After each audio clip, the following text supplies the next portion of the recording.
Govinda నామాల్ని parody చేయడంపై ఉప ముఖ్యమంత్రి పవన్ కళ్యాణ్ ఆగ్రహం వ్యక్తం చేశారు. నెల్లూరులో గోవింద నామాల్ని వైసీపీ నాయకుల్ని అవహేళన చేశారని పవన్ కళ్యాణ్ అన్నారు.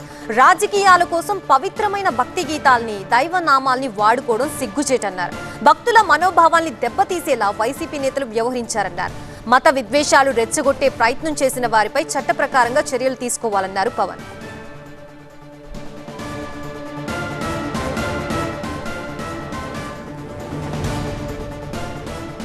మెగా డిఎస్సీలో అక్రమాలు జరిగాయంటూ ఇటీవలే రాష్ట్ర వ్యాప్తంగా ఆందోళన చేపట్టిన వైసీపీ నాయకులు నెల్లూరులో కాస్త డిఫరెంట్ గా ట్రై చేశారు. కూటమి పాలన గోవింద అంటూ గోవింద నామాల్ని పేరడీ చేశారు.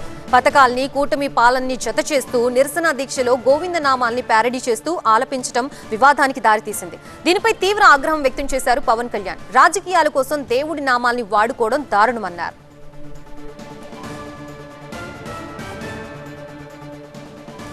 గోవింద నామాల్ని పేరడీ చేయడంపై ఉప ముఖ్యమంత్రి పవన్ కళ్యాణ్ ఆగ్రహం వ్యక్తం చేశారు. నెల్లూరులో గోవింద నామాల్ని వైసీపీ నాయకులు అవహేళన చేశారని అన్నారు పవన్ కళ్యాణ్. రాజకీయాల కోసం పవిత్రమైన భక్తి గీతాల్ని, దైవ నామాల్ని వాడుకోవడం సిగ్గుచేటన్నారు. భక్తుల మనోభావాల్ని దెబ్బతీసేలా వైసీపీ నేతలు వ్యవహరించారన్నారు. మత విద్వేషాలు రెచ్చగొట్టే ప్రయత్నం చేసిన వారిపై చట్ట ప్రకారం చర్యలుంటాయన్నారు పవన్.